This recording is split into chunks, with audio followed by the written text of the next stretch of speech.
Louis, I think this is the beginning of a beautiful friendship. Roads? Well, we're going, we don't need roads. The greatest trick the devil ever pulled was convincing the world he didn't exist. No, I am your father. You're listening to After the Ending, the only film podcast where we tell you what happens after the ending of your favorite films. And now, here are your hosts, Mike Spring and Phil Edwards. Hello, and welcome to After the Ending. I'm Mike Spring. And I'm Phil Edwards. And this marks the 18th episode of our little show here. 18 episodes, can you believe it, Phil? I can't. It's just flown by as well. Yeah, you know, if you haven't listened to all 18 episodes, I'm going to go ahead and personally recommend that you go back, download all of them, and binge listen. I know that's not a term like binge watch is, but I think we should make it a term. Yeah, that's a good term. Binge listen. Right? Binge listen. I mean, I don't mind if you do it for other podcasts or not, but I think you should definitely binge listen to all of our past episodes because, frankly, you don't know what you're missing if you haven't been following along the whole time. Yeah, it's every single one is a work of pure genius for your ears. There you go. You'll find it soothing, and it will help you through the rough times that we all face. That's right. Its calming vapors will help you find relaxation unlike anything you've ever experienced before. That's it, exactly. It's what something like that. People will pay good money to go to a spa, but we're giving you all for free. That's right. You just plug us into your ears and listen to our dulcet tones. And, you get the same therapeutic effect you get from a spa visit, but we're way cheaper. Yeah, exactly. Yeah, we certainly are. Well, anyway, as we said, this is our 18th episode. We are chugging right along, and tonight we have some fun movies to talk about. Phil, why don't you tell everybody what we're going to be discussing in this episode? In this episode tonight, we will be going for a drive with Ryan Gosling through the streets of LA, and then we will be going to Steven Spielberg's E.T., the Extra-Terrestrial, Phone Home, and all that jazz.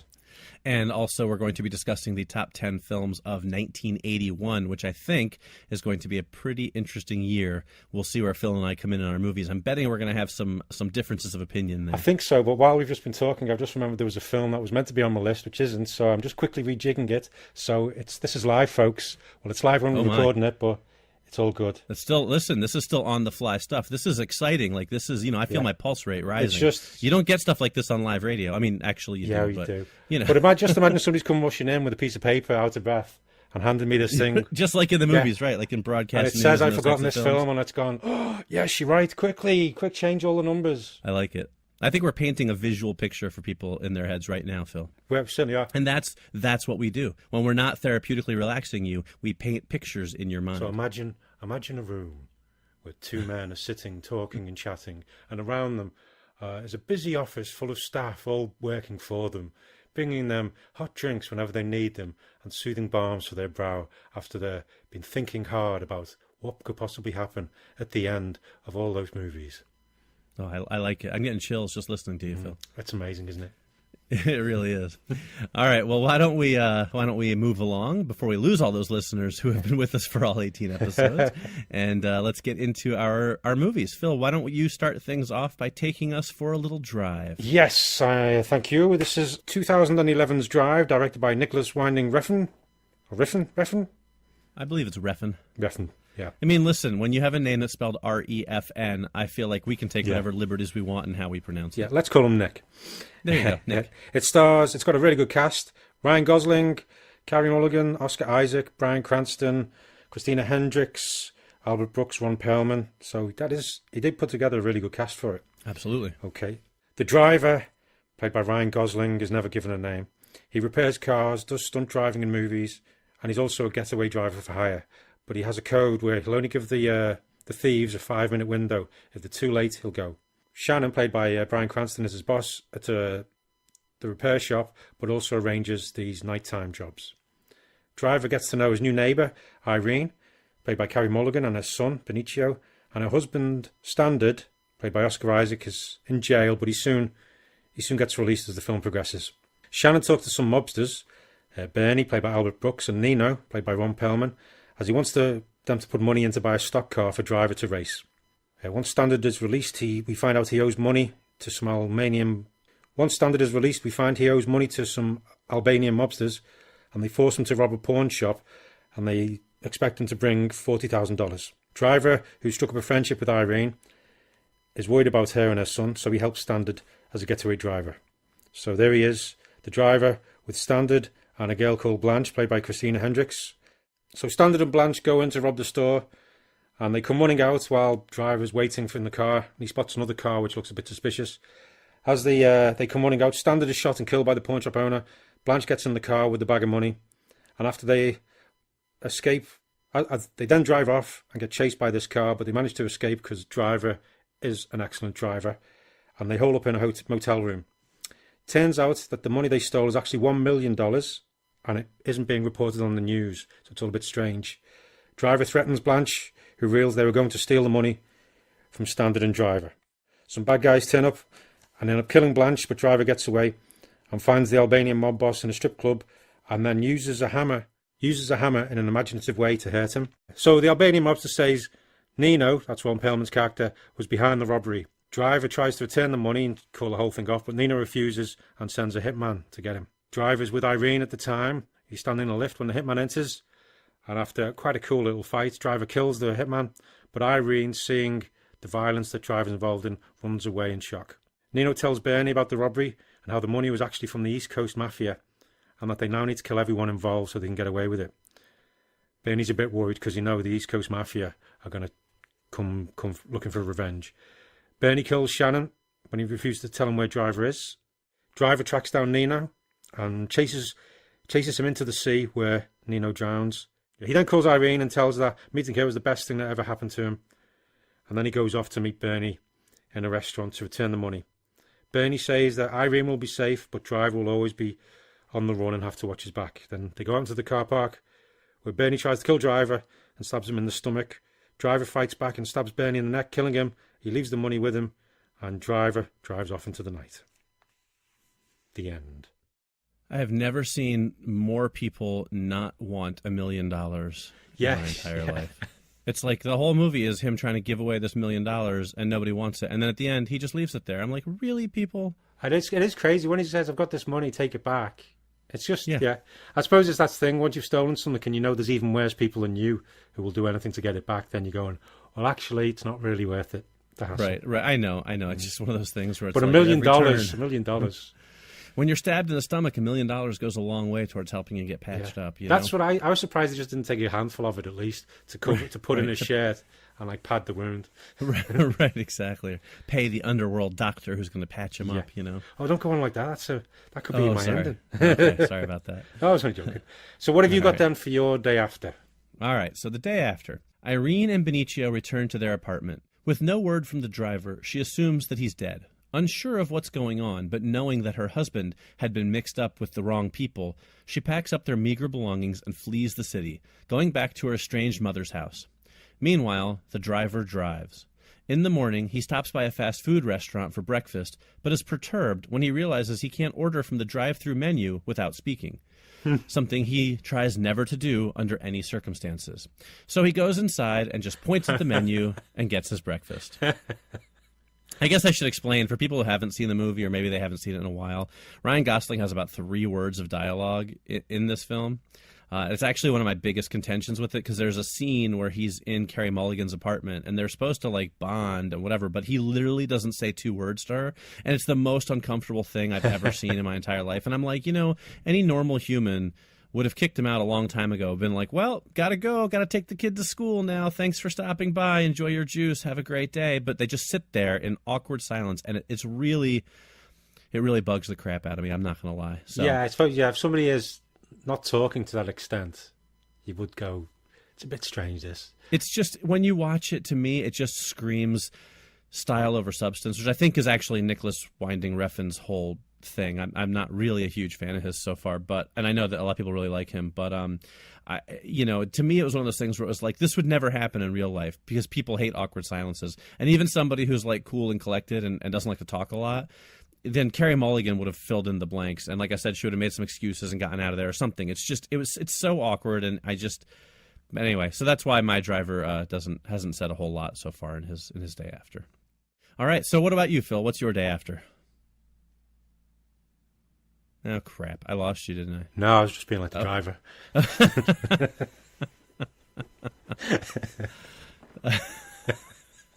Well, you got me, Phil. Thanks for that. Okay, so I'm going to be doing my day after. Now you know I have to leave that in because it was funny, but people are going to think I'm an idiot. No, so. no, I'll just maybe cut it a bit more. But here's my day after. I'm going to tell it as if the driver's telling us it. Okay, great. Well, I like what you're doing there, Phil. I like that last bit. Yeah, I really felt it. You'll really like this next bit. Oh, it's intense, man. Yeah. Okay. It's intense. Okay, well, let's forget what the driver says. Is what happened. All right. Irene keeps checking to see if driver's back, but he never returns. Driver heads off east, and at the first town he comes to, he manages to find a doctor willing to sort out his stomach wound without asking too many questions, because in films and things, they always criminals. If there's any criminals out there, please don't get in touch. But I'm just wondering, is it that easy to find, a backstreet doctor who will stitch you up? Apparently it is, because in every movie yeah, it happens. But again, there you go. Don't you think it would have been easier if Ryan Gosling had a pile of cash to throw at said doctor that he had taken from the bag rather than just leaving it all there? Yeah, true. Well, maybe did he have... We never really see whether he had any money put away, did we? Because he's doing all these jobs. He did. Yeah. That's kind of his thing, to be prepared, but I don't know, still. Yeah. Okay. Bernie's body with the money is quickly found and the police are called in and they start investigating it. After being stitched up, driver decides to just follow the road and see where he ends up. And that's my day after. Very nice. What have we got for your immediate aftermath? All right, well, the driver, whose name is Bentley Ford McLaren, ends up in Vancouver, where the... You like that?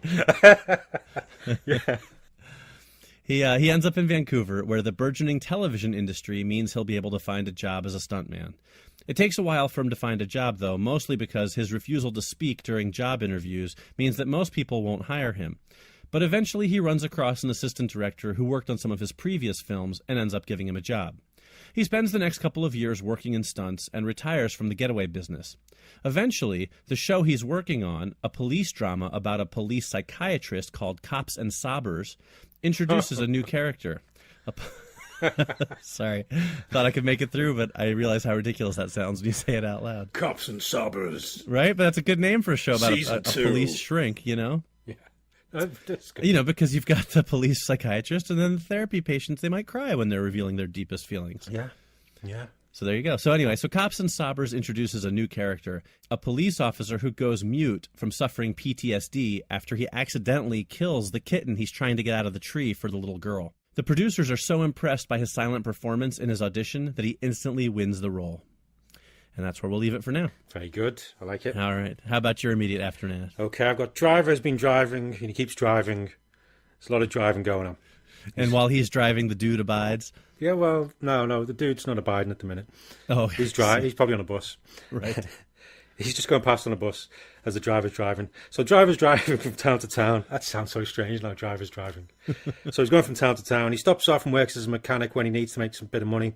And every once in a while, he acts as a getaway driver. However, he tries to keep that to a minimum, as he no longer has Shannon acting as a middleman for him.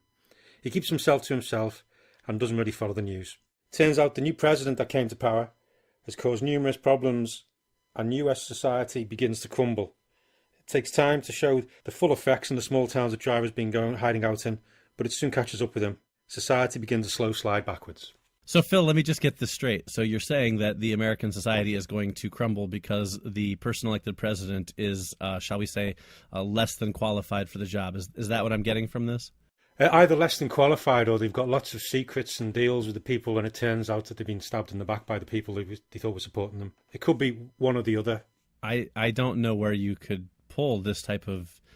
It does seem a bit far-fetched in this day and age. It really does. I mean, I don't see how that could happen. But you could have, like, the president could either be somebody who doesn't have a clue what's going on and just says whatever comes into their head, or somebody who keeps changing their mind and is hiding things and lying. But that's, it's never going to happen in real life. No, I don't think that none of that sounds realistic at all. I mean, listen, I know these are fictional endings and all, Phil, but let's try and keep it somewhat based on realism. Next time, I'll try and come up with a more realistic president. All right. Maybe there could be I was going to say it was going to be the president was a former movie actor. Would that be really stupid? Oh, yeah, like that would ever happen. I know.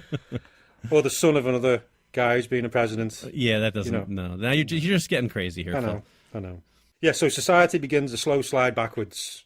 And that's my immediate aftermath. All right, very good. So what's going to happen with your long term?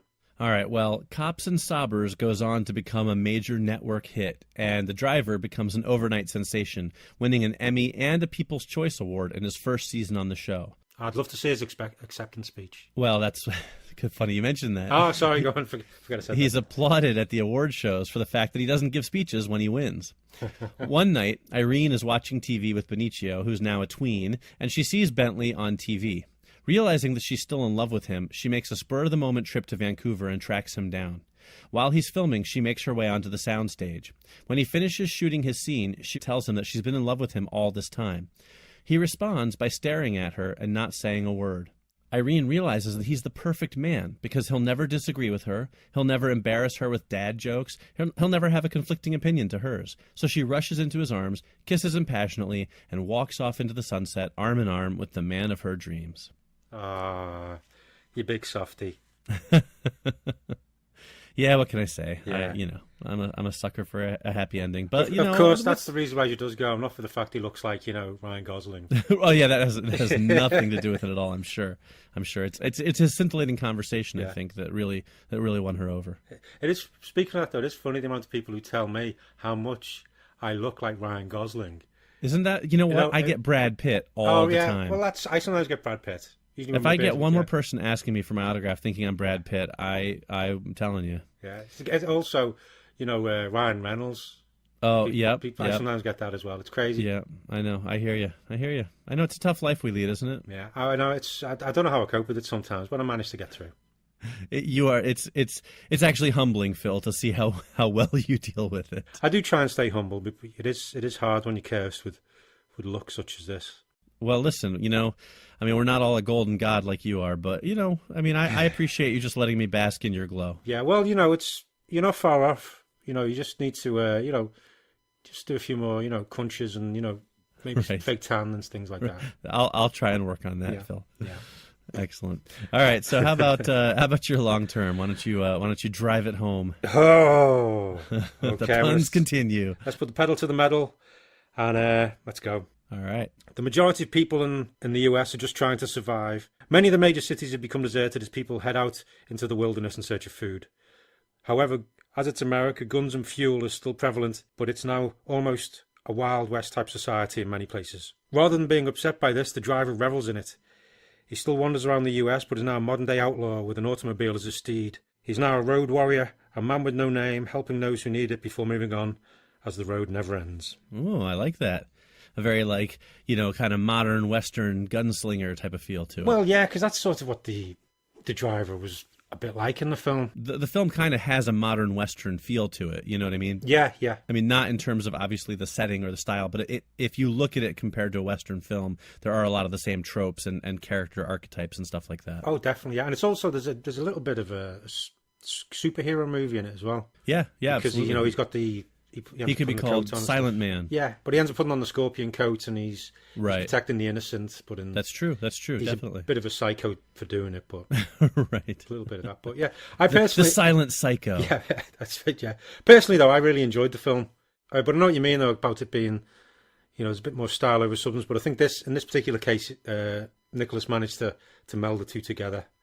Yeah, well. This is my favorite of the films of his that I've seen. I do like it. I just think it's one of those movies where I watched it and I went, that was all right. That was pretty good, But then when the Oscars hit that year, everyone was like, oh my gosh, how come Drive didn't get nominated? Yeah. And I was like, well, because it's nowhere close to being one of the best films of the year. Let's all calm down for a minute here. It's not that great of a film. It's a good film, but for me, that's where it stops. And I as soon as I heard people talking Oscar snub, I was like, are we talking about the same film here? I just don't see it. Yeah, yeah. It's enjoyable enough. It's definitely worth a watch if you haven't seen it. Oh yeah, definitely. It's because it does have some great scenes. I love the opening scene where he's driving the car. Yeah. Because it never leaves. You're in the whole car the whole time with him. It's just a good little different. It's a bit different from normal getaway scenes. Sure, definitely. So, all right. Well, Phil, why don't you tell us what trivia you've dug up about Drive? Okay. Well, in the film, the driver drives a 1973 Chevy Malibu, and it turns out Ryan Gosling restored the vehicle himself just so he could become more in tune with it and more in tune with the character. That's pretty method. Yeah, I quite like that though. It's a good one because cool. you often see him working on the car, so it's good to know that he actually knew what he was doing. He wasn't just just tinkering around, waving his hands. Yeah. Hugh Jackman was initially set to play Driver, but that didn't come through. Nicholas Winding Refn doesn't actually have a driving license and has failed his test 8 times. Wow. In the run-up to the film, he got the main cast together and they all sort of lived in a house where they worked on the script and ran through things, did all that kind of stuff, which I thought that would be quite good. Yeah, for sure. Doing it that way, you sort of really get to know everybody down, and must have been a good laugh as well. Oh, I bet. I bet you Ryan Gosling, was just hilarious. If he said anything. Yeah. I wonder if he was getting into his character, he might not have been so much. Yeah. Bryan Cranston starred in an episode of X-Files called Drive, which is a very good episode. Right. I did like that one. And Refn said the film's romance was partially inspired by the films of John Hughes. So take that, Mike. Just because something is inspired by something doesn't mean that actually ever comes across in the finished product. Well, it's like a modern day Breakfast Club. Because, I mean, maybe Refn hasn't actually seen any Hughes films, but John Hughes was really well known for his amazing dialogue, which is something that is missing from Ryan Gosling's character for pretty much the entire film. To be fair, though, I think when they were making it and editing it as well, I think they did cut out some of the dialogue that there was in there because they realised, or they liked it more, having the character be as stoic as he was. If they made The Breakfast Club, if Nicholas Winding Refn directed the Breakfast Club, it would just be 2 hours of kids sitting in the library staring at each other. Yeah, like a proper detention. Right, yeah. Exactly. That would not have been a great movie. So, anyway. All right, well, there you go. So that is Drive. We hope you enjoyed our endings. You can share your thoughts on them or your own endings, and we'll tell you how to do that in just a little bit. For now, though, let's move on to one of the biggest movies of all time, and it is... E.T. I don't even know what to say to that. I know, I just imagined E.T. as like a Captain Caveman cartoon kind of thing. I see. Yeah. Just okay. Imagine that Saturday morning cartoon of E.T. where he's got all kind of superpowers. Right. I could actually get into, believe it or not. I dig that. You could have a crossover with E.T. and Mr. T. They call it E.T. squared. Yeah, or ETT. Nobody better lay a finger on my little buddy. E.T. got a phone home. There you go. Thank you. That was in case anybody wanted to record for posterity when exactly the worst Mr. T impressions in the history of the world occurred. You can now mark your calendars because I'm pretty sure we just did them. I've worked very hard to make my Mr. T impression. Well, I don't know. Last week we were killing it with our Arnold Schwarzenegger impressions, and this week I think we got Mr. T down perfect. So we are clearly. It's a good thing we got our looks to rely on, Phil, because our impressions are not going to take us very far. Oh, crikey. Yeah, you're not wrong there. All right, so let's dive into E.T. then, shall we? All right, so the film starts with a group of alien botanists collecting plant samples on Earth. When government agents appear on the scene, the aliens flee and take off in their spaceship, but one alien gets left behind. A little while later, 10-year-old Elliot, played by Henry Thomas, finds E.T. hiding in his garage and lures him into his house using Reese's Pieces. I'm assuming he probably also lured in about 4,000 ants. Because that's, I think, what happens when you leave a trail of candy into your house from outside. And it's also nice to see that there were, Elliot's brother and his friends are playing a game of Dungeons and Dragons. Oh, that's right. That's right, yeah. There you go. The next day, Elliot begins to have a psychic connection with E.T. Elliot reveals E.T. to his little sister Gertie, played by a very young Drew Barrymore, and his older brother Michael, played by Robert McNaughton. But Michael notices that E.T.'s health seems to be declining. After they go out for Halloween, E.T. goes missing, and Michael finds him dying in a ditch. Michael brings E.T. back and finds out that Elliot is sick too, thanks to their shared psychic connection.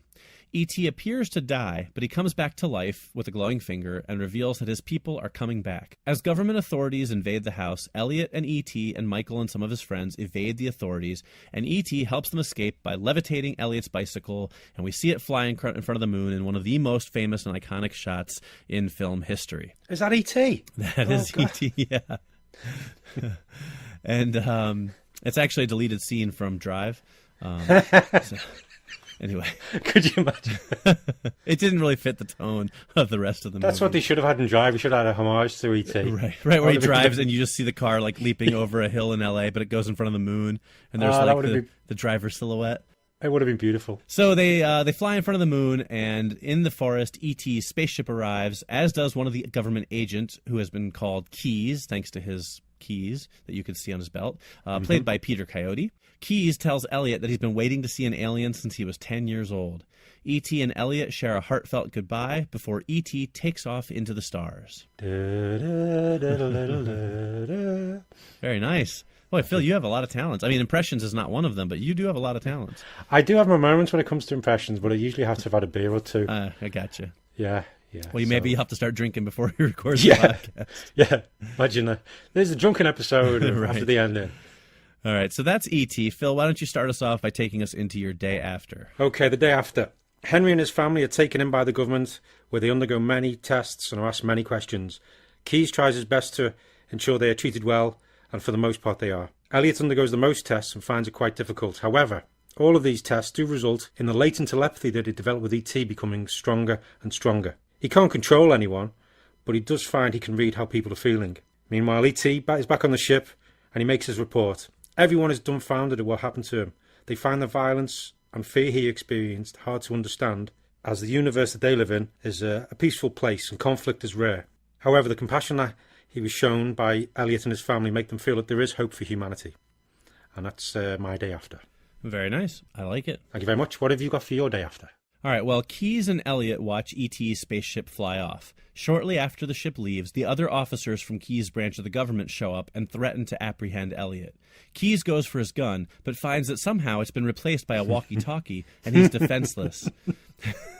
Very good. Thank you. A little in-joke there for the movie buffs. Yeah. He grabs Elliot, and they run, eventually losing the government agents by hiding in a hollowed-out, dying tree stump. Keyes takes Elliot to a safe house and then reaches out to his family to let them know that Elliot is safe. His mom panics, but Keyes explains that he's looking out for Elliot's safety and that the man who runs his division of the government is ruthless in trying to track down aliens. And that's where we'll leave it for now. Ooh, who is the ruthless leader? Well, we'll find out shortly. Okay. So why don't you take us through your immediate aftermath then, Phil? Yeah, we'll do. Oh, just for a reminder, though, for people who might be listening for the first time, neither Mike or myself know what the other one has written for the ending, so we are as surprised, dumbfounded, shocked as you are. Yeah, sometimes confused, sometimes confused, bewildered, but you know. What the heck is this? Yeah. Right, they're all applicable. Yeah, that's yes. Okay. For my immediate aftermath, Elliot and his family have been moved to a safe house in the country. They are still virtual prisoners as they undergo test after test, but at least they can now go outside, get a bit of fresh air, things like that. Elliot's telepathy increases. He can now get a better idea of what people are thinking. He hasn't told anyone about his ability, as he knows it would mean yet more tests, although he knows it's just a matter of time before he is found out. But he decides to start pushing his abilities more and more, and finds he can increase the range, and also thinks he can send thoughts and messages to others. E.T., still moved by his time on Earth, is concerned about Elliot. He saw how he was treated and knows the humans who helped him could also be in trouble. His empathic bond with Elliot, while not as strong, is still there, and he picks up Elliot's worries. He also tries to monitor the broadcast from Earth, but there are just so many. But he does get caught up in some of the TV shows that they pump out. One night while sleeping, E.T. dreams of Elliot and feels he is calling out to him. That's the end of my immediate aftermath. All right. So what TV shows do you think E.T. got hooked on? Like Desperate Housewives or, Well, I think first of all, it'd be like The Muppet Show, things like that. Oh, there you go. But then he'd get into some of the dramas. I think it'd be a big Game of Thrones fan. I was just thinking that. Yeah. Game of Thrones, maybe a bit of Breaking Bad. He's all like, winter is coming. Yeah. Oh, no. More stellar impressions, man. Yeah. We are knocking them out of the park. Okay. All right.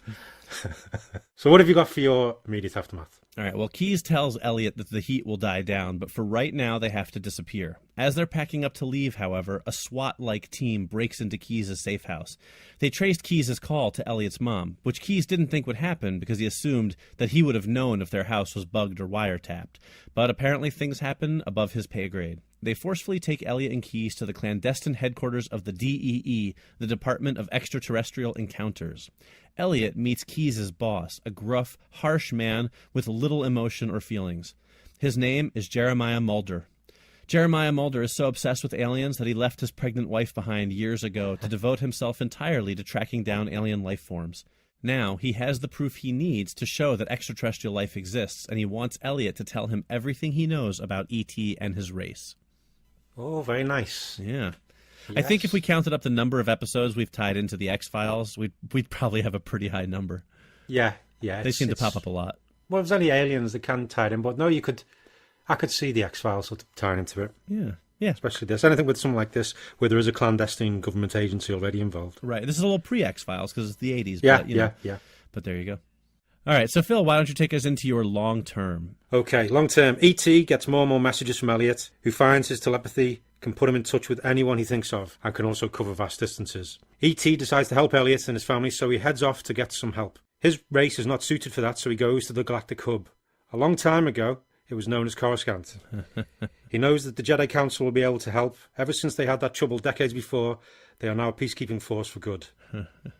E.T. manages to convince the Jedi to help, and they send 2 Jedi, Hannah and Ava, to help. The 3 of them head to Earth. Their superior technology and skills mean that they are able to land unobserved.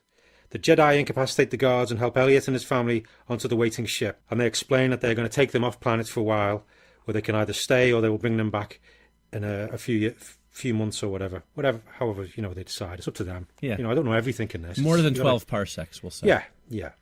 They sense that Elliot and his sister have great potential in the Force, and as they head off into space, they realise that their adventure is just beginning. Oh, very nice. I like that. Nice little tie-in with Star Wars. And for those people who might not know, Hannah is Phil's daughter, and Ava is my daughter. So yes, I thought I'd do that nice. Yes, very nice names for some Jedi. I like that because, and I'm sure most people listening to this podcast know this by now, but in Star Wars, is it the Phantom Menace they show up in, or is it? I think it's the Attack of Phantom Clones? Menace. Yeah, it's the first or the second one. Yeah, in one of the big Senate scenes, you can see where there's all the different races of aliens. You can see a little pod with 3 of the ET races in there, raising their hands and shouting in unison.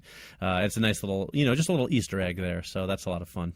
And it could also help explain a bit in E.T. when they're going to Halloween trick-or-treating, when he sees the little Yoda thing. Right. Person, maybe he did know Yoda. That's right. Maybe he did. Maybe they were good friends. Yeah. I was just going to say, don't you think this is time for another one of our awesome impressions? Oh, 900 years you'll be. Look as good you have not. Not bad. All right, that might be your best. Yeah, good. I need a drink of water. I was just going to say that might be your best impression yet, but now you have no voice left for the rest of the episode. Oh, but I do. Oh, went a bit deep there. I was going to say it had a little bit of an accent too, sounded like maybe a slightly Jamaican. I do find it happens when I try and do Yoda. He does go a bit Jamaican sometimes. Oh, there you go. Well, listen. Rasta Yoda, why not? I'm sure they'll make an action figure of that eventually, Yes, they do every other variant, you can imagine. Yes, so here we go then. Well, that was my long term. What have you got for your long term? All right, so Jeremiah Mulder, is interrogating Elliot, but Elliot won't talk. Frustrated, Mulder strikes out and slaps Elliot across the face. Across the galaxy, E.T. feels Elliot's fear and pain thanks to their psychic bond. Knowing that Elliot is in danger, E.T. goes into action. A day later, E.T.'s ship lands in the forest adjacent to the DEE headquarters. He uses his powers to slip into the facility and free Elliot. As they're about to return to the safety of E.T.'s ship, however, they find themselves surrounded by Mulder and his men. It was all a trap, as Mulder expected that E.T. would come back for Elliot. Oh, Mulder, you swine. Yeah, he's not a good Mulder like his son. No. Probably smokes cigarettes. Probably. Mulder orders his men to subdue E.T. Just as they're about to put him in restraints, another of E.T.'s ships appears overhead. Mulder, Elliot, and his men stare in awe as the ship lands nearby, but more awe-inspiring is the fact that the sky is littered with spaceships landing as far as the eye can see. E.T. has convinced his people that they need to reveal themselves to the human race and build an interplanetary, interspecies relationship. In the face of overwhelming odds and impending obsolescence, Mulder lets Elliot and E.T. go. Keyes, now freed, uses his connections in the government to get Elliot and E.T. to the White House, where the 2 of them help begin the conversations that will lead to a new era of human understanding and spacefaring travel. Oh, very nice. And eventually it's all commemorated in a cheesy ride at Universal Studios. Yes, wish it would be. Right. That's probably the best way. If aliens were going to make themselves known, if they just swamped us with spaceships. Yeah. Well, not like an Independence Day style spaceship. Right. Well, if you remember the spaceships in E.T., they kind of look like, giant teapots or something. They're not very threatening looking. So, I figure if they all land at once and they kind of come out and are like, hey, what's up? Guess what? Aliens exist, then Mulder really has no point to his job anymore. So. That's true, yeah. So you can't really hide, I don't think. Yeah. Right. No, very good. I like that one. Thank you. Very nice. Thank you. All right, so tell us about some extra terrific trivia you might have for this film. Extra trivia? E.T. the extra trivia, maybe? Extra trivia, yes. Steven Spielberg shot it mainly from the eye level of the child for most of the scenes, which I didn't realise, but yeah, I can see that working well.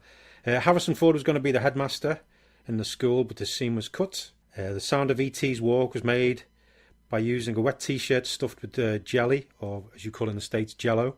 Ah, interesting. Yeah, the communicator that E.T. built actually worked. It actually worked in terms of it actually reached out to the stars and summoned aliens, or just like it was functional? It was functional. It would broadcast a signal that could be, Gotcha. Just checking. I just, like to make sure. Well, maybe. I don't know. These details are important, Phil. Yeah, true. It was C. Thomas Howell's film debut. Very cool. Always liked him. That was the soul man himself. Yeah. Let's see. Oh, and also it might have been one of the films that helped bring about product placement.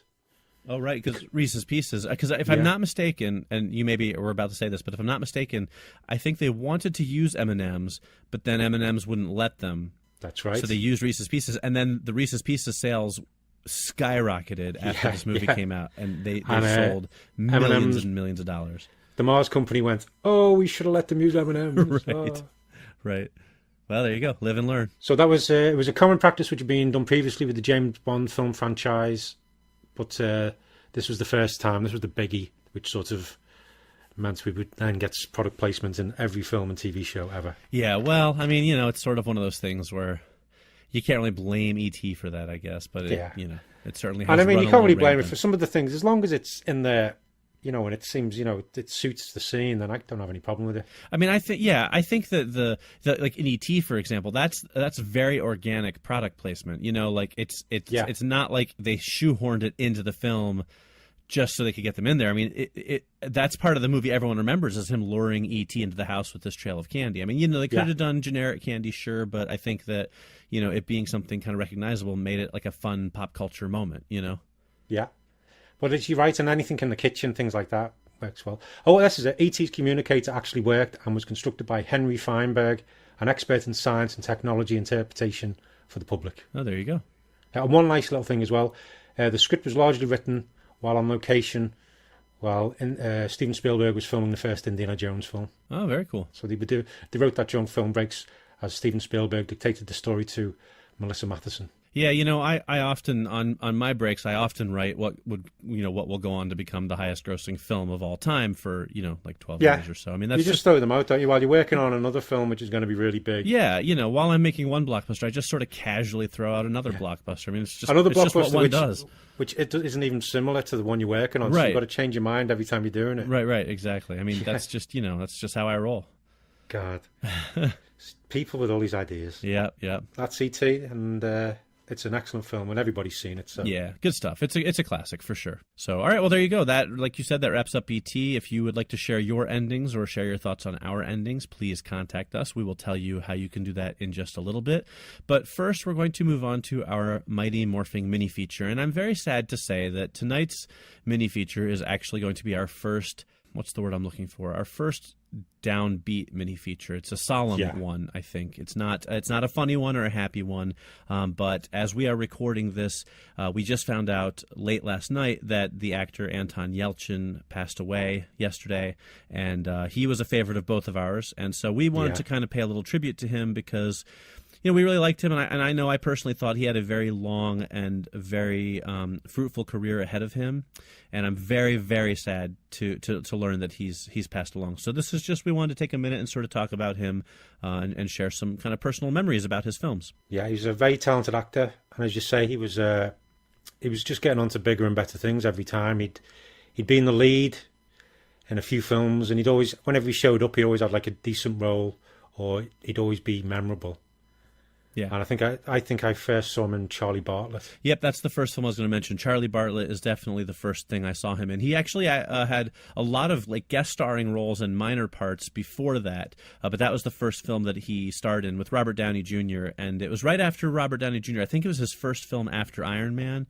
Although it might have been made beforehand, but it was the first film to come out after Iron Man, and it was it fell under the radar. But it's about this. It's kind of a 2000s update of Ferris Bueller, if you will. It's got a it is, like a similar kind of vibe to that, a little bit more adult. I think Charlie sells drugs to the other kids on the campus, but not in a bad way. Like, I know that sounds funny, but he's a very charming, very likable character. It's mostly like his mom's prescriptions and stuff, and he's not a bad kid. He's just, he doesn't have any direction in his life, but he's terrific in it. Robert Downey Jr. is terrific, and it's just a great movie. It's really charming and funny, and it's just one of those movies that and I remember watching that film, and I was like, I don't know who this kid is, but I really like him, and I think he's gonna go places. And then he did very shortly after. He started to show up in a lot of things.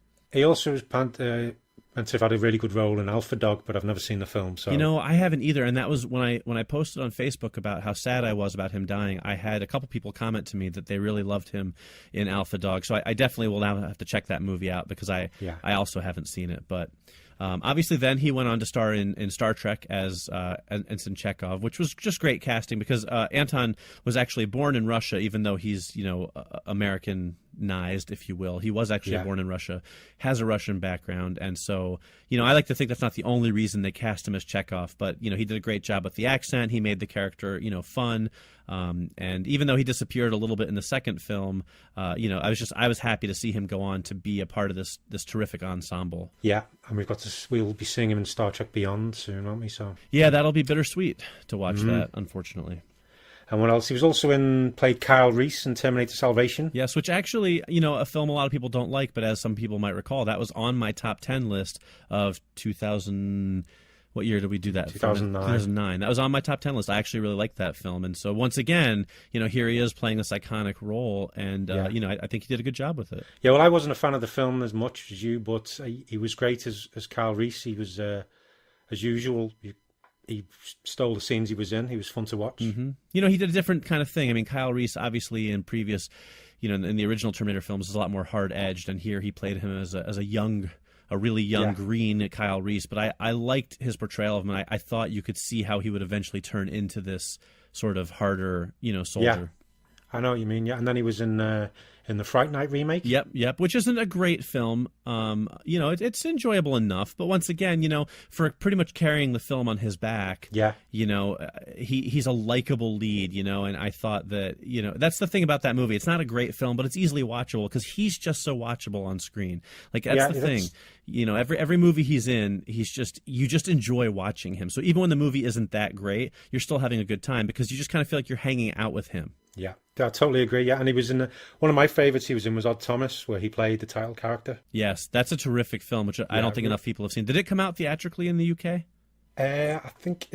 I think it did, but probably only for a week. Yeah, see here, same thing. And it was because it was delayed for ages as well, wasn't it? Right. When it finally came out. Yeah, and here it went direct to video. But if you haven't seen it, it's based on a Dean Koontz novel. And actually, I was hoping they were going to make more because the Dean Koontz books are a series. And it's actually it's a really good film. And budget wise, it looks like it was made to compete in theaters. I don't know why it never actually came out, but it's a really good film. I definitely recommend tracking it down. And he's absolutely terrific, and it's one of his best roles. Yeah.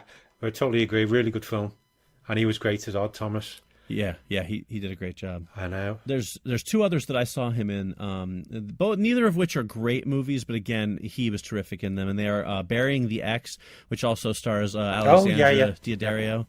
Yes, good. The zombie X one. Right, it's a good concept. It's his girlfriend, his kind of bitchy girlfriend dies, and so he can finally date the girl that he's really in love with, but the ex-girlfriend comes back to life and won't die. It's kind of an update of My Boyfriend's Back from the 80s, but it's not as funny as it could have been. But I like Alexandra Daddario quite a bit, and obviously her and Anton Yelchin had some good chemistry on screen.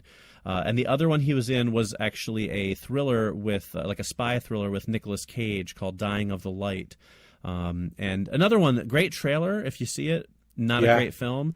Yeah, there was lots of stuff in the background of this one when it was getting made. There was because hold on, who directed it? Oh, it was Paul Schrader. There was lots of, I think, studio interference and things. Yeah, that's right. Yeah, but he disowned it. They kind of took it away from him, and he disowns the final cut of it. Apparently, it's not the film that he intended to make at all. Yeah.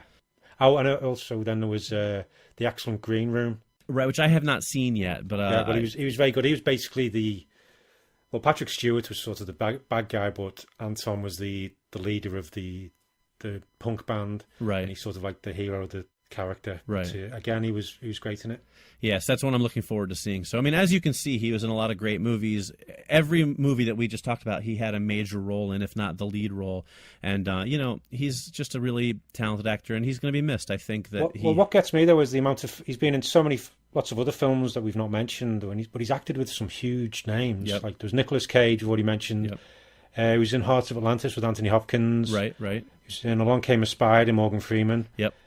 Well, Terminator Salvation had Christian Bale. Mm-hmm.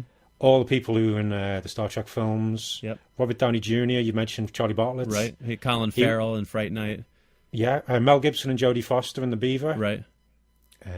You know, I do think I saw that movie, actually, but I can't remember it to save my life. I do, you know, I did see that movie, now that I think about it, and I don't really remember his part in it that well. It's not a movie that I'm, you know, I watched it once, I kind of forgot about it, but now that you mention it, I did see that one too. So, I mean, that's the thing, you know, he'd been in a lot of movies that we've watched and enjoyed, and, you know, I mean, he was so young, he was only 27, he had such a long career ahead of him, so... you know, it's a tragedy, and you know, we just wanted to sort of pay our respects and tell people that, you know, if you haven't seen some of his past films, you know, go check them out. They're really worth watching. He was really a terrific screen presence. Yeah, a great actor gone much too soon. Indeed. So, Anton, if you're up there listening somewhere, we hope you enjoy our little tribute. We'll really miss you. Yeah, say hi to Leonard Nimoy for us. Yeah, exactly.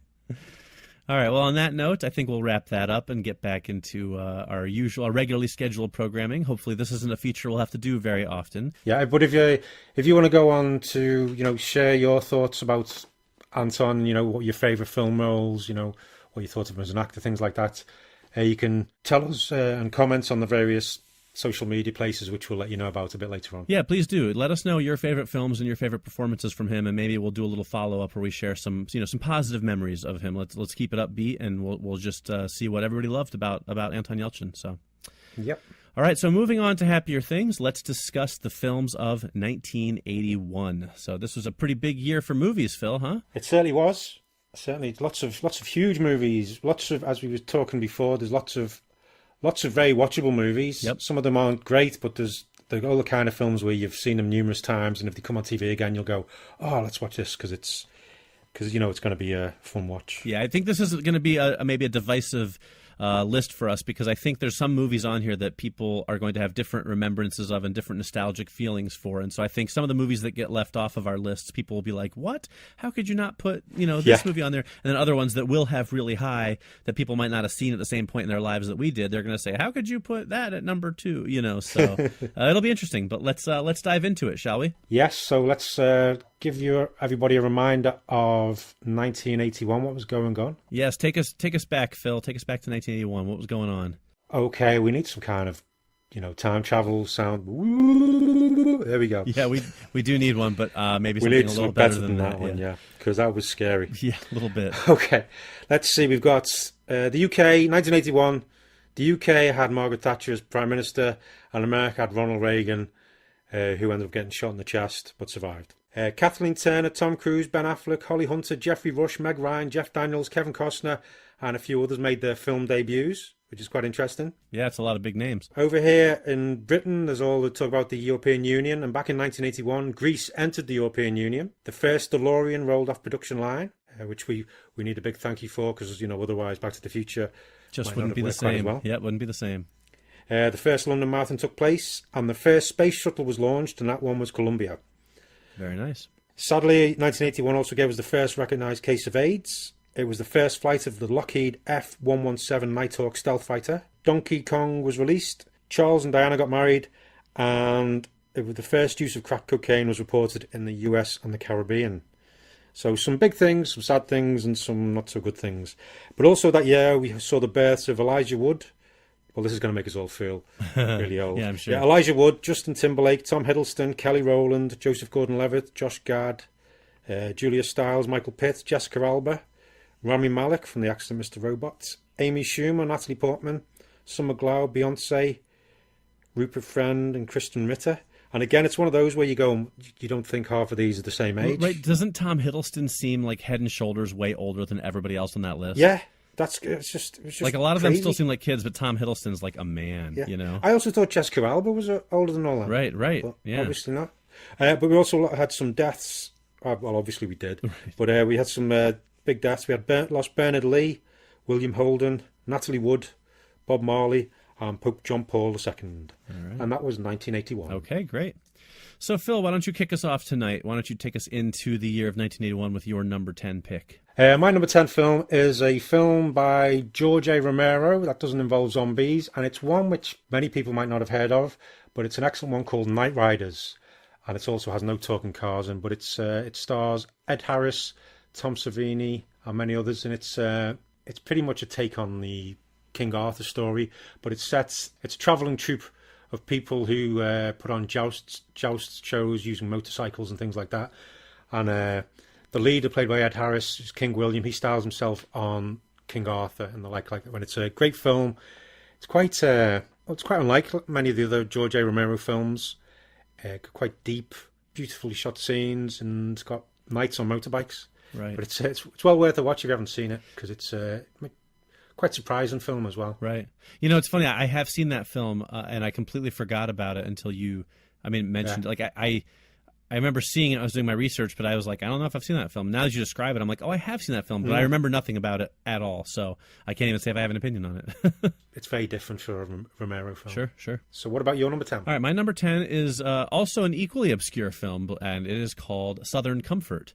It is by Walter Hill, who directed The Warriors, and this is also sort of a cult classic, but not nearly on the level of The Warriors. And it stars Keith Carradine and Powers Booth, and it's basically about a bunch of soldiers kind of out in like the bayou, and they basically get mixed up with some locals, and people start dying.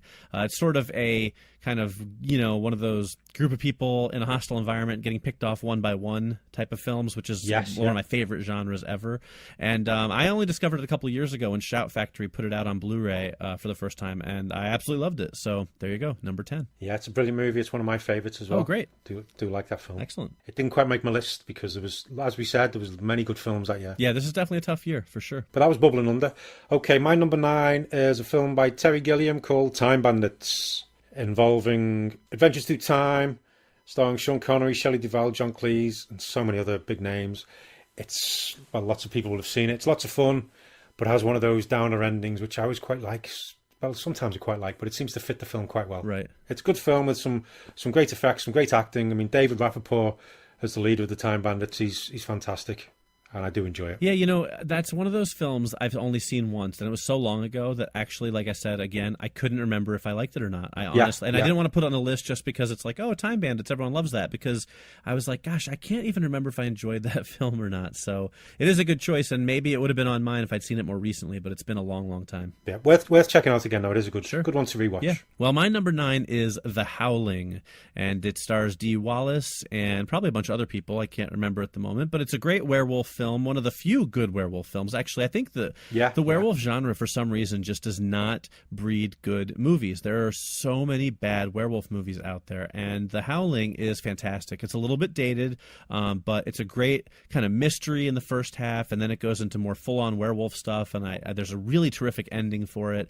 And if you're looking for a good werewolf movie, I think the list just about starts and stops with The Howling. I can think of maybe one or two other ones which may pop up, but it's not a genre that's not treated very well. So there you go. Yeah. All right, continuing on, Phil. So my number 8 is Clash of the Titans, directed by Desmond Davis, it's got another great cast, starring Harry Hamlin, Laurence Olivier, Maggie Smith, Burgess Meredith, Pat Roach, Ursula Andress, and of course, its main stars, though, are the wonderful work by Ray Harryhausen. That's right. It's got Bubo the Owl, or whatever his name is. Yeah, Bubo and Kraken and the Medusa and all that stuff, yeah. All right, well, my number 8 is For Your Eyes Only, starring Roger Moore as 007, Mr. James Bond. And I've said this before, I'll probably say it again. If it's a James Bond movie, it is probably going to be on my list, with very few exceptions. I'm a huge James Bond fan. I always have been. I most likely always will be. And I think For Your Eyes Only is one of Roger Moore's better outings. So there it is. Yeah, it's a good film. But didn't quite make my list. Fair enough. Because I do like most of the James Bond films, but it's only a few of them which I do think are like really, really good. I can understand that. For me, it's like The James Bond films were always an experience. I think I started seeing them in the theater when I was probably way too young to see them in the theater. Thanks, Mom, if you're listening. And I've, it's for me, it's one of my all-time favorite franchises. Even the bad ones I love. Like I'll pop in like Octopussy and be like, I love this movie. I mean, it's not a great film, but I love it anyway. And so, I think they're going to make a lot of my list just because I do have that sort of nostalgia, and it's definitely one of those things where it goes beyond the individual movies, and I love it's the whole thing, isn't it? Character and the franchise, so much that kind of, I think, gives them a little more weight than they might have on an individual basis. Yeah, I know, because most of my memories of James Bond films are watching them on a wet bank holiday Monday, right? When they always had loads of James Bond films, and The Great Escape always seemed to be on as well. Sure. All those kind of things always takes me back to those kind of things. Yeah, so always nice memories, but right. Yeah. Right. Okie doke. So my number 7, it's another King Arthur themed thing. It's Excalibur, the John Borman film, starring Nigel Terry, Helen Mirren, Nicholas Clay, Nicole Williamson, Gabriel Byrne, and Liam Neeson. I think it was Gabriel Byrne's first big movie, I think. And Patrick Stewart, don't forget. Oh, Patrick Stewart, of course. Yeah, I've got to forget him because he's one of my favourite parts in it. Yep. But yeah, it's a big, sprawling epic. Few bits don't quite work, but I always quite liked it, and it's got a great Merlin with his Shadal Nadrakuthul, whatever. The impressions don't stop, man. Yeah, Shadal had a weird accent, didn't he? Yeah. Merlin and that. But yeah, great film, and I think it's probably one of the best ones showing King Arthur and the Knights of the Round Table. Fair enough. I'm going to say I'm personally not a huge fan of that film. I can see why people wouldn't like it. I mean, it's very popular. I mean, it's one of those kind of cult classics. A lot of people really love that movie, but to me, it's just, you said it's a big sprawling epic, a little too sprawling. It's kind of slow to me. I wish it was about a half an hour shorter. I don't dislike the movie. It's just not something that I have any real passion for. Yeah, fair enough. All right, well, my number 7, ironically, as I just finished saying a little while ago how werewolf movies are terrible, my number 7 is also another werewolf movie, and it is An American Werewolf in London, which, of course, is a classic, and probably, I would say, the best werewolf movie of all time, which you'd think would make it a little higher on my list, but somehow it only came in at number 7. But it's a great film. It's a classic. It's John Landis. It's terrific. It's funny and scary. And it is a movie that I love. So this year we have 2 werewolf movies on my list, and that's probably the last year we'll ever have a werewolf movie on our list. It's still probably one of the best werewolf transformation scenes as well. Oh, without a doubt. That is truly just it's Hollywood history right there. I mean, it's fantastic. And it's also the first film I remember that gave me nightmares as a kid. Oh, I'm sure. I saw it when I was much too young. Right. And it was the scenes when he has the nightmares himself. I remember waking up, screaming. Yeah, sure. It's definitely a creepy film. I didn't see it till I was an adult, luckily, or unluckily, some might say. But yeah, so it is a movie I do love for sure. Yeah. But it's a great film. It didn't quite make my list, I think, purely because I've seen it so many times. Oh, really? I have to say I'm surprised on that one. I thought for sure it'd at least crack the top 10. Well, I did as well. I did for a while, but then I was going through the others, and it's one of the ones now, the past few times when I've seen it, I enjoy it, but when you've seen something a bit too many... Yeah, you're a little over it, kind of. Yeah. I get it. I get you. So my number 6 is The Evil Dead, Sam Raimi, Bruce Campbell, in a cabin in the woods with lots and lots of blood, and I love the Evil Dead series. I prefer Evil Dead 2 to this first one, but I still really do like it. Yeah, I think that's a pretty popular opinion that most people like the second one better than the first one. I will say Evil Dead actually did not make my list. Believe it or not. Well, I can see why, because it's the year 1981. There was so many to choose from. Right, and I like Evil Dead. It was actually I think it was probably good. It would have been my number 11, but I like the second one better. I really love Army of Darkness. That's my favorite. Same here. Army of Darkness is just so it's a great choice for sure, but it just missed my list. So yeah. But at number 6, I do have another horror film, and it is Halloween 2. Which might not be considered a great film by a lot of people, but it's still worth watching. Oh, for sure. Halloween is hands down my favorite horror movie of all time. Anytime a horror movie discussion comes up, there's no question that the first Halloween is my favorite. I think it's John Carpenter's masterpiece, and it's just an amazingly brilliant film. And Halloween 2, while he didn't direct it, I thought did a really good job of being a worthwhile sequel. It picks up right after the events of the first movie. It's very similar in tone. It's similar in feel. It still tried to do somewhat what the first film did. It did up the gore quotient a little bit because the studio wanted it, but it's still a far cry from what we see today in horror movies. And I just feel like it's really kind of a continuation of the first film. It's not quite at the same level, but it's a really good sequel nonetheless. And I love the Halloween. I love Michael Myers. So this one, made it on my list. Okay, so my number 5 is Mad Max 2: The Road Warrior. Very good. George Miller directed it, as he did the most recent Mad Max Fury Road film, and it's got Mel Gibson. And to me, it's my favourite Mad Max film out of all 4 of them. Oh yeah, hands down. I think it's what he got. He got Max just right in this one. I think it defines who the character is and what he should, what he'll do in future. Right, I agree. Future films. I agree. But again, the one thing that gets on my nerves about the Mad Max films, I know there's only a few, but they always start off. He has the cool, Interceptor, and every single time it gets taken away in the first 5 minutes, and you're going, I want to see him driving the car. He's not very good at keeping his vehicles. Yeah. That is for sure. Yeah. All right. Well, my number 5 is very similar to Mad Max 2 and Halloween 2. It is On Golden Pond. Oh, yeah. Okay. Now, yes. Yeah, it's very similar.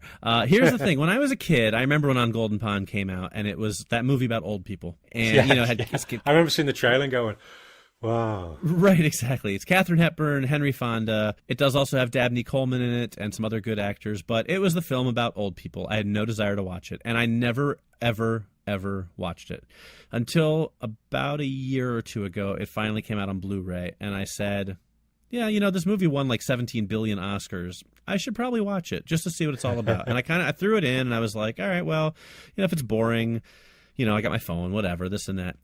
And I absolutely loved it. It is a terrific, terrific film. It is funny. I didn't realize how much humor it had in it. It's one of those movies that took me by surprise. It's a really warm, funny, enjoyable film. Yes, it's about old people, but it's not about old people in that way that makes you go, oh God, why am I watching this? It's one of those movies that makes you feel good about life, and it's vibrant and it's enjoyable. And I really do think if you haven't seen On Golden Pond, you should give it a try, because I think you'll be surprised by it. It's a really good film. Yeah, I totally agree with you. Again, I didn't watch it for a long time. When I did, really enjoyed it. And as you say, it's very funny.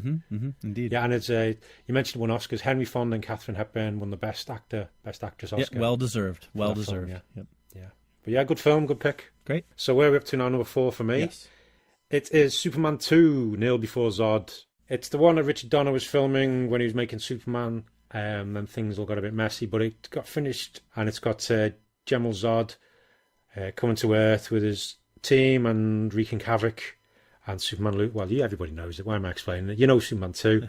It's got some great moments, and it's also got a few naff moments, like the cellophane symbol thing throwing out. What the hell's that about? When's he ever done that? Right. How's that work? Right. But anyway, apart from that, no, I really like it, and it's a good bit of Superman. I enjoy it. For sure. In fact, it's so good, I'm going to throw it in as my number 4.5, and here's why. Somehow when I was doing my research, I didn't come across that film, so I left it off my list, but it definitely would have made my top 10. So I'm going to throw it in there. I'm going to sandwich it in at number 4.5. Because I will allow it. Thank you. I agree with you. It's a great movie. It's definitely a part of my childhood, and I love it. So yes. And then my actual number 4 is Escape from New York, which, of course, is John Carpenter's classic with Kurt Russell playing Snake Plissken. Terrific movie. I know for some people... I thought he was dead. So a lot of people have heard that. I know a lot of people love this movie. I'm sure a lot of people expected it to be at number 1 or number 2. It's a movie I really enjoy. I've seen it several times. I love it. There's a few films I like just a little bit better, but it certainly is a classic for sure. And I expect that maybe we'll hear it on your list soon. We shall see. But that's my number 4 pick. Maybe. Okay, so yes. Escape from New York. Yeah, I've heard of that film. So my number 3 is a film by Brian De Palma called Blowout. Very good. Stars John Travolta, Nancy Allen, John Lithgow. John Travolta plays a movie sound recordist, and while he's out one night recording some cool sounds, he records a car accident, and then keeps listening back, finds out it's actually a murder. And things happen from there. And I tell you what, if you haven't seen it, go out and get it now. Go watch it, because it's one of John Travolta's best films. He puts in a stunning performance, and I can't recommend it enough. It's a brilliant film. Well, I agree with you so much that it is also my number 3 pick. Yes, we did it again. That's right, we did. We matched up again. I love it. I'm a huge De Palma fan from his early days. He's very hit or miss in his later years, but he's got a good half dozen films that I really love, and Blowout is one of them. It's just fantastic. The ending is amazing. It is not the ending you expect. Like you said, Travolta is fantastic. That final scene is haunting. It's just a brilliant thriller, and it really, like you said, if you haven't seen it, go out and watch it right now because it's utterly fantastic. I remember when it came, again, I watched it late one night, and I saw it was a Brian De Palma film, John Travolta, and I was going, what the hell is this? And I put it on. And it was, you expect one thing from a Travolta film, and then suddenly this thriller comes out, and you're going, oh my God. And John Lithgow, how frightening is John Lithgow? You forget how frightening he can be. Oh, absolutely. It's riveting. It's a riveting film. Well worth watching. Indeed. Okay, so my number 2 is a film you just mentioned, Escape from New York. I had a feeling. John Carpenter. Amazing cast. Yeah, when you look at it, I mean, Kurt Russell, Lee Van Cleef, Ernest Borgnine, Donald Pleasance, Harry Dean Stanton, Isaac Hayes, and Adrian Barbeau. It's just so many good bits. And it's trouble is though as well, it's always a bit too short. Right. You always think, it's just going to get going, and then suddenly he's on his way out. But a great film. Yeah, without a doubt. All right, well, my number 2 is a film you've already mentioned, and it is Mad Max 2, The Road Warrior. Yay. And, it's just, like you said, everything you said about it is true. It's a great film. I love the fact that the last hour or so of the film is just one giant car chase / action sequence. And I think it's telling that for Fury Road, the most recent one, it's kind of loosely a remake of The Road Warrior in a way. Yeah, I'll go with that, I mean, obviously the story is different and stuff, but it's, I think, tonally and plot-wise and just sort of in terms of, how it presents Max, it's the most like The Road Warrior of any of the other films. Yeah. But The Road Warrior is just, to me, one of the quintessential action films of all time. It's just, the stunts are amazing, and Mel Gibson, like you said, he got him right. He got Mad Max right, and it's a terrific film. So there you go. It's my number 2. Now, before you get to your number 1, I think I have a feeling I know where you're going with it. I'm pretty confident we're on the same page here. So, why did it have to be snakes? So there we go. Our number 1 pick, our joint number 1 pick, Phil, is Raiders of the Lost Ark. Very good. I don't think that'll come to a surprise to anybody who looked at what movies came out in 1981. Yeah. Go ahead, Phil. Tell us how you feel about Raiders. Raiders of the Lost Ark, Steven Spielberg's first Indiana Jones film, brought us a great character, and Harrison Ford had another iconic role. And it just nails that pulp sensibility, and just does it so well. You've got an archaeologist going all around the world. You've got great characters. You've got the bits where when he's flying around the globe, you've got the maps with the lines going on it. I love all that stuff. And he's wearing a hat and he's got a whip. And Karen Allen is just beautiful and a great character and so tough and really good. It's just, Indiana Jones is such a great character, and that movie has so many indelible moments that are stamped, I think, on movie history. I mean, there's the snakes, there's Indiana Jones with the swordsman in the bazaar where he shoots him, and there's there's the Ark opening, and there's just so many moments that you just are just part of your collective memory. Well, even the little bits like when the Nazi comes into the tent when Karen Allen's with Belloc, and he brings out the thing, and you're going, oh my God, what's that? And it's actually just a coat hanger, and you just stuff like that. It's just so many. I think they get everything right in the film. From the casting, the story, the action, but also the little bits like the set dressing. When the guys from the FBI at the stars, wherever they're from, are like talking to Indy and Denham Elliott's character.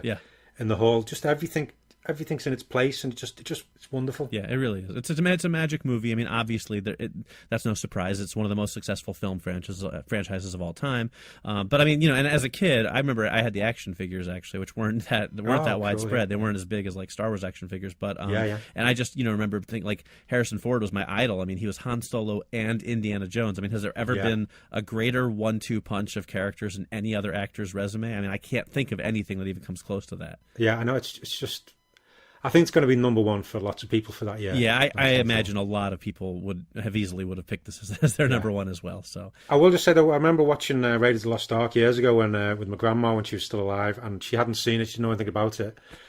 She was a little bit deaf, but I remember just watching it with her because I'd seen it before, and she loved it. She was laughing and she was going whooping and hollering whenever, and going whenever things happen. She just loved every single minute of it. So I think it's one of those films which just crosses the age age barrier. Young, old, whatever. Everybody loves it. I think so. I mean, I think that's exactly it. It's universal. Everybody loves that movie. In fact, a little known piece of trivia about that movie: it was also the first starring role of Alfred Molina, who of course went on to great fame playing Dr. Octopus in Spider-Man 2 and many other great roles. And as a matter of fact, I got the chance to ask him about playing his small role in Raiders of the Lost Ark not that long ago. So why don't we have a listen to what Alfred Molina has to say about being in Raiders of the Lost Ark? Now, I do want to touch on a couple of your roles from some of your previous roles, if I may. I was just curious, obviously I think one of the roles you're best known for is Dr. Octopus in Spider-Man 2. Was that a different kind of movie-making experience for you, or was it just another day on set? Yeah. That was a completely new experience for me. I mean, I'd done big movies before, but never quite as big in terms of the technology that was involved. I mean, my very first film was Raiders of the Lost Ark, and that was, in its day, in terms of technology and film making, that was state of the art. I mean, there was, it was the cutting edge of what was available, but it was nothing compared to what is available now. In terms of the kinds of cameras, what cameras can do, what CGI can do, what back projection can do, all that stuff. That's all changed. I mean, when we did Raiders, for instance, the scene where Harrison has to lower himself into that pit of snakes. That was a real pit, and those were real snakes. Right. They had, I don't know how many hundreds and hundreds of snakes sort of corralled in this room, in this great big cage, waiting to do their thing. You could smell them as you were walking down the corridors. So Harrison was being lowered into and falls into a real pit with real snakes in it. Now, of course, that would never happen now. You'd have a big green screen on the, it's all different. But there again, because it's different and because there's more technology, you can do more now. So things change, hopefully in a good way. So Spider-Man 2 was the biggest, I mean, from soup to nuts. I mean, from the first day that I went to my very first costume fitting to the very, very end, it was the best part of 9 months. It was a huge, huge endeavor. I mean, at one point we were at Sony Studios, and that one production was occupying something like 7 sound stages. Wow. It was just a massive, massive endeavor. And so I've never experienced that before. So that was a very exciting and, sort of eye-widening experience, but also the technology involved. We had, just in terms of Doc Ock's tentacles. I mean, we had what we called the real ones, which were manipulated by puppeteers who were just off stage, off screen. We had the CGI version of the arms. We had the animated version of the arms. So there was all kinds of technologies involved, all often working at the same time. So there was a fantastic experience, just in terms of discovering what film is capable of, and this was 12 years ago. Right. I mean, and since then, there's been enormous strides in the technology that's available. So, and it's another 12 years, and even Spider-Man 2 will become a period piece. It's sort of.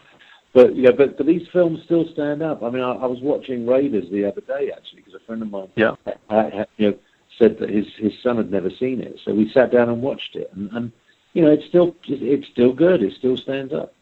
Absolutely. And it's the quality of quality of these films.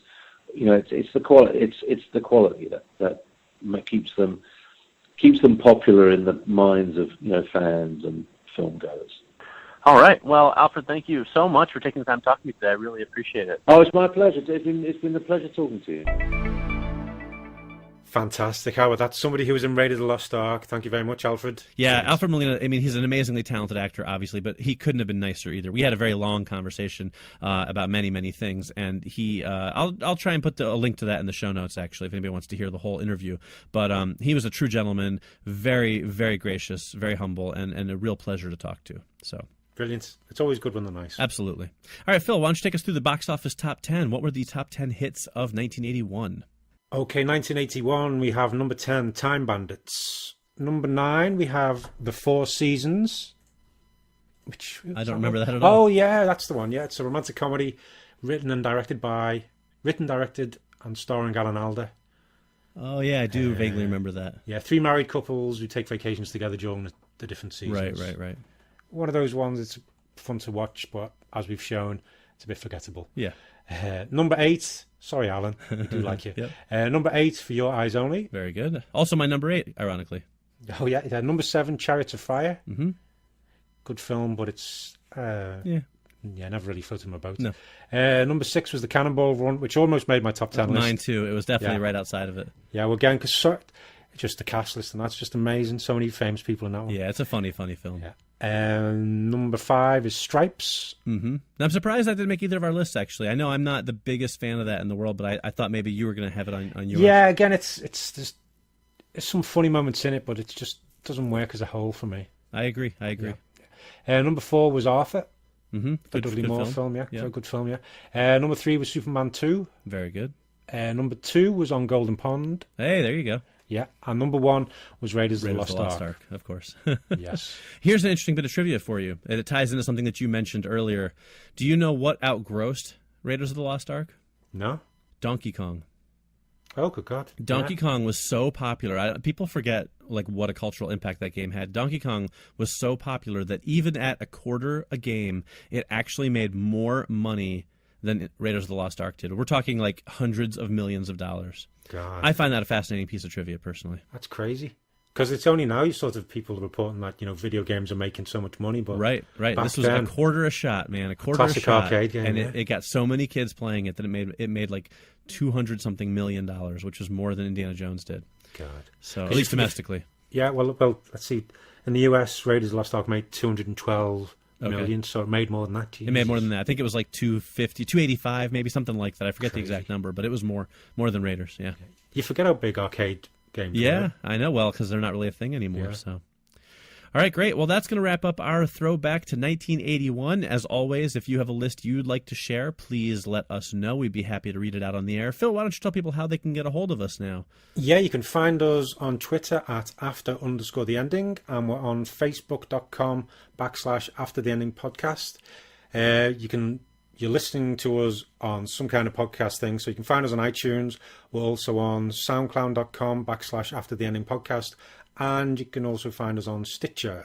And if you'd like to email us directly, you can do so at aftertheending@verizon.net. All right, so Phil, it's time to share what movies we're going to talk about next week. I think we have some pretty fun ones picked out. Why don't you tell everybody what we're going to be discussing?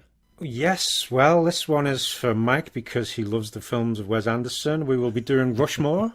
Yeah, can't wait.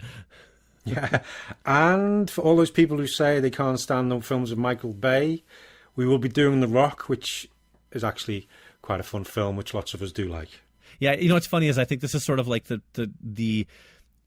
two films that are the complete anathema of each other. Like people who like Wes Anderson probably hate Michael Bay, and people who like Michael Bay probably hate Wes Anderson. So we're going to do them both in one episode. It's Rushmore and The Rock, and I think that's a great combination because I think we're going to have a lot of people who are going to feel one way or the other about either one of those films. Yeah. Luckily, I like both of them. Well, I like one of them, so I guess we know which camp I fall into. Using my deductive skills, and while I'm sitting here twirling my moustache. Yes. Rushmore. No, nope. It's not. So yeah, it's going to be Rushmore and The Rock, and we will be looking at our top 10 films of 1945. That's right. This should be an interesting year. Hopefully I'll have seen some of them. We know what happens when I go back in time, but I think we should have though. The 40s, yeah. By that point, I've got a pretty expansive, knowledge of film there. But we'll see what happens. I make no promises. Yeah, and there will also be another Mighty Morphin mini feature. Yes, we'll find something fun and exciting to do in between our main features for you all. If you have any suggestions, please send them to the various places we mentioned just before. We won't guarantee that we will do them, but we'll listen to all the suggestions for sure. Yes, and we'll mention some of them if they're really good and if they're excellent. So try your best. Come on. Yeah, exactly. Give us some good ideas. We will do them as a mini feature. Exactly. Go and test us. All right, so Phil, why don't you quickly tell people where they can find you online? Yes, as well as doing the podcast, you can find me at liveforfilms.com and all the associated social media channels. And we do movie news, reviews, interviews, TV stuff, comic book stuff, and lots of other things. Oh, cool art as well, and things like that. And Mike, where can they find you? Well, the best place to find me is at wordsoutloud.com. That is the creative hub for all things Mike Spring. And you can find this podcast there. You can find some exclusive fiction. And just for swinging it over there, you can download a whole bunch of cool free things like an audiobook and a digital book. So please stop by there. And you can like me on Facebook at facebook.com/Mike Spring Official. All right, well, that's going to wrap us up for this episode. As always, we thank you very much for listening. We really do appreciate everybody who tunes into our show here. We have a lot of fun recording it, so we hope you're having fun listening to it. Yes. Thank you for everyone. And because we've cracked some big numbers, haven't we, on the downloads? Yeah. Things are definitely things are going in an upward direction for us. I'm not trying to brag, but I will say we're not doing too bad, our little podcast here. Yeah. We're doing better than rubbish. That's right. It's always good. That's not nothing. Yeah, but as Batman says, I want you to tell all your friends about us. There you go. That's right. But you got to do your Christian Bale impression now. I'm Batman. Swear to me. Swear to me. It's like I'm in the room with Christian Bale. It is. I'm just going to go shout at the sound guy for holding the boom too close. All right. Well, that's going to wrap us up for this You're in time. my eye line. Get out the way. It is uncanny, Phil. Uncanny. I know. I think I might go on tour. You should. I think it's a one-man show waiting to happen. It's going to be called a Try the Fish tour. I love it. All right. Well, now that we've worked that in, I think it's time to cut this off. So until next week, I am Mike Spring. And I'm Phil Edwards. And we'll see you next week. After the ending. Well, anyway, this is, as we said... Blah, blah, blah, blah, blah, blah. Oh, crap. Oh, no, God. When I was writing it down, when you turn the page, I've turned 2 pages, so I just turned the page and it was blank. Go back for just a second. Why is society crumbling? Because I was... Because the new president is a plonker. Do you ever find out what agency they're from? I can't remember if you do. Who, the X-Files? No, the government agents in this film? I don't know. It's just like a nameless government agency, yeah, I think isn't so. it? They're just dudes in white suits. Yeah. But not like cool white suits, like with ties and stuff, I know, like, and they all have biohazard suits. Yeah, naff ones. It'd be a very different movie if they had cool white suits with like ties and sunglasses. Anyway. Yeah. All right, so... next week on Cool White Suits of the Movies. Mulder orders his men to subdue E.T. Just as they're about to... Yeah, okay. It makes sense. It's helpful when I type words that make sense. I don't always do that, apparently. And America had Ronald Reagan, who ended up getting shot in the chest, but survived. Why are you laughing at that? It's just the way... Wasn't laughing at the fact he was shot in the chest. It's just the way it goes. Yeah, cut out me laughing, because it wasn't funny. I know. Just the way it was. Yeah. Okay. I mean, obviously, I think we can look back at it now. It's not quite as traumatic as it was, but it's just like, you're like, got shot in the chest but lived. Good times. Case is foiled again. I'm not saying I shot him in the chest, by the way. Let's move on. That was not your number 8. What was... Have you done both your 10 and your 9? I skipped my number 9. Why don't I do that all over again? Yeah. I can't count backwards. I was panicking then. No, I was going, sorry. I had no recollection of your number 9. Yep. I was going, whatever. Yeah, thanks for paying attention, Phil. You don't even remember my number 9. Well, I was panicking then. I'd sort of, just... You're so busy with your impressions, you don't even listen to what I'm saying. Fond memories of watching that. Pegasus, I meant, not unicorn. Pegasus, yeah. Not uni. Meh. Yeah. Uni, no. What's that? They would have got home so many times if they just left uni. Oh yeah, from Dungeons and Dragons. That's it. Yeah. God. That so many times as a kid, I'm going, let's leave the little bloody. He doesn't even come from Earth. He belongs on the Dungeons and Dragons world. Just leave him in his natural habitat. Yeah, if you bring Uni back with you, he's going to get cut up, dissected. Right, exactly. That's right. And if you'd like to email us directly, you can reach us at. If you'd like to blah blah blah blah. Yep, it's because it's the end, so of course I have to start messing up. Yeah.